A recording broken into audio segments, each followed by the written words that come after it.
Good morning class 9। आज हम लोग डिस्कस करने जा रहे हैं कुछ क्वेश्चंस जो बेस्ड हैं कल जो मैंने पढ़ाया था लीनियर इक्वेशन इन 2 वेरिएबल्स पे। तो एक क्वेश्चन बड़ा इंपॉर्टेंट है और जनरली एग्जाम्स में पूछा जाता है, तो इसको आज मैं डिस्कस करने जा रहा हूँ। क्वेश्चन लिखा हुआ है, the taxi fare in a city is as follows. For the first kilometre the fare is ₹8 and for subsequent distance it is ₹5 per kilometer. Taking the distance covered as x kilometer and total fare is ₹y, write a linear equation. So first of all यहाँ पे इसने 2 variable दे रखा है। Total distance के लिए इसने दे रखा है x को, टोटल डिस्टेंस को हम लोग x से रिप्रेजेंट करेंगे और टोटल फेयर को हम लोग y से रिप्रेजेंट करेंगे। ठीक, अब एक बात इसमें ध्यान देने वाली ये है बेटा कि फर्स्ट किलोमीटर के लिए ₹8 लेगा ही लेगा। उसके बाद वाले जो डिस्टेंस तुम कवर कर रहे हो उसके लिए ₹5 पर किलोमीटर के हिसाब से लगेगा। ठीक है, तो अगर मैं फेयर की बात करूं बेटा, ये y क्या है, हमारा फेयर है, तो फेयर इक्वल्स टू पहला किलोमीटर जो होगा वो ₹8 का होगा। ओके, तो 1 किलोमीटर यहाँ पे हो चुका है। अब कितना बचा है? अब अगर टोटल डिस्टेंस x किलोमीटर है तो उसमें से 1 किलोमीटर चल चुका हूँ मैं, तभी तो ₹8 दे रहा हूँ। अब बचा कितना है? अब बचा है x-1 किलोमीटर। x-1 किलोमीटर के लिए मैं ₹5 दूंगा, हर 1 किलोमीटर पे ₹5। तो समझ में आई बात? ये y क्या था? मेरा टोटल फेयर था। टोटल फेयर में जो फर्स्ट किलोमीटर है उसके लिए मैं ₹8 दूंगा, है ना, 1 किलोमीटर के लिए, प्लस बाकी बचे हुए किलोमीटर्स के लिए मैं ₹5 दूंगा। बचा हुआ किलोमीटर कितना है? टोटल x है, उसमें से 1 मैं पहले ही चल चुका था, तो x-1 into 5, because her 1 kilometre के लिए ₹5। अब इसी को सिंप्लीफाई करते हैं, तो 8 प्लस 5 से मल्टीप्लाई कर दो तो 5x-5 हो जाएगा। तो y इज इक्वल्स टू हो जाएगा 5x, 8 माइनस 5 3 प्लस 3, तो y की वैल्यू आ गई 5x प्लस 3। ठीक है, तो ये y क्या है? हमारा टोटल फेयर है और x क्या है? टोटल डिस्टेंस है। ठीक है, अब वो चाहे तो आपसे इस लीनियर इक्वेशन के लिए एक ग्राफ भी बनवा सकता है, तो आप लोग इस पे बेस्ड ग्राफ बना सकते हैं x और y की वैल्यूज को फाइंड आउट करके, जो आप लोग ऑलरेडी कर चुके हो। ठीक है, तो मैं अब आगे बढ़ता हूँ। ओके क्लास, अब हम लोग डिस्कस करने जा रहे हैं इस चैप्टर का लास्ट टॉपिक, जिसका नाम है equations of lines parallel to the x axis and y axis. अगर हमारे पास कुछ लाइनें ऐसी आती हैं जो x एक्सिस और y एक्सिस के पैरेलल हों, तो उनका इक्वेशन कैसे निकाला जाएगा। तो एक क्वेश्चन मैं इस पर डिस्कस कर रहा हूँ। क्वेश्चन है हमारा, solve the equation 2x + 1 = x-3 and represent the solution on the Cartesian plane. तो हमारे पास जो इक्वेशन दी हुई है वो ये है, 2x + 1 = x-3।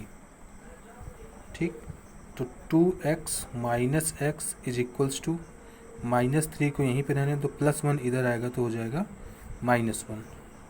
2x - x हो जाएगा x = -4। तो हमें जो इक्वेशन मिली वो क्या मिली बेटा? x = -4। अब हमें इसी इक्वेशन को ड्रॉ करना है ग्राफ पे। बहुत ही आसान होता है।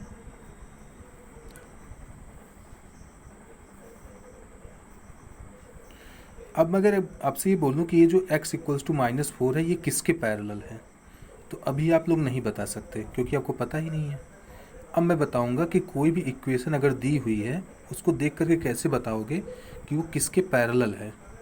ठीक, चलो मैं कुछ यहाँ पे लिख देता हूँ, 1 2 3 4, ये 1 2 3 4, ये ऊपर वाला भी लिख दे रहा हूँ, 1 2 3 4, 1 2 3 4, -1 -2 -3 -4। नीचे वाला भी बना लेना, ज़रूरत पड़ेगी तो। ये हो जाएगा x एक्सिस, ये minus X axis, Y axis, minus Y axis.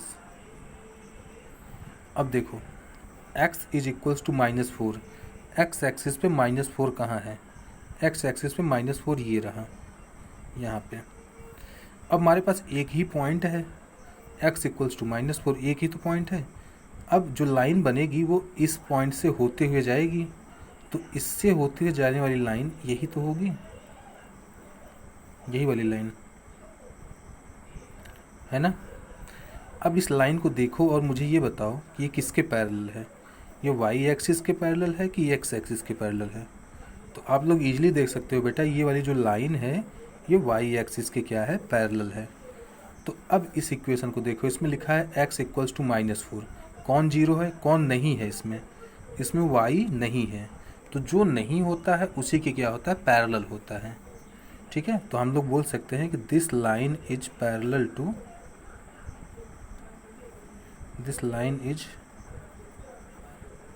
To Y axis. Suppose अगर यहाँ y इज इक्वल्स टू -4 दिया होता तो ये x एक्सिस के पैरेलल हो जाता, बिकॉज जिसमें x नहीं है, तो जो नहीं है उसी के पैरेलल हो जाएगी, ऑब्वियस सी बात है।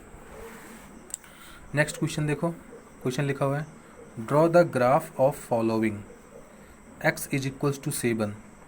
ये x दिया हुआ है, कौन नहीं दिया हुआ है, y नहीं दिया हुआ है, तो ये किसके पैरेलल होगा, it is parallel to y axis.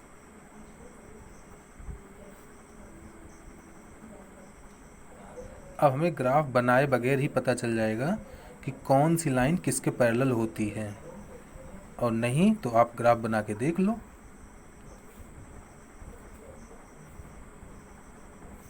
ये 1 2 3 4 5 6 7 नंबरिंग कर देते हैं। आप लोग पूरा बनाना, मैं आधे पे ही कर दे रहा हूँ। ठीक है, मैं इन सबको नंबर नहीं दे रहा हूँ, आपको पूरा नंबर देना है। प्लस एक्स एक्सिस, ये x इक्वल्स टू 7 कह रहा है, तो x इक्वल्स टू 7 इसी लाइन पे आएगा। तो x इक्वल्स टू 7 ये रहा हमारा पॉइंट। इस पॉइंट से होकर के जाने वाली लाइन यही तो होगी, यही लाइन तो होगी। अब ये वाली लाइन इसी लाइन के तो पैरेलल है, मतलब किसके, y एक्सिस के। तो अब आपको समझ में आ चुका होगा बेटा कि किसी भी लाइन, किसी भी इक्वेशन को देख करके कैसे हम लोग बताएंगे कि वो किसके पैरेलल है। ठीक, इसको देखो y is equals to 3, y दिया है, x नहीं दिया है, तो ये किसके पैरेलल होगा, it is parallel to x axis.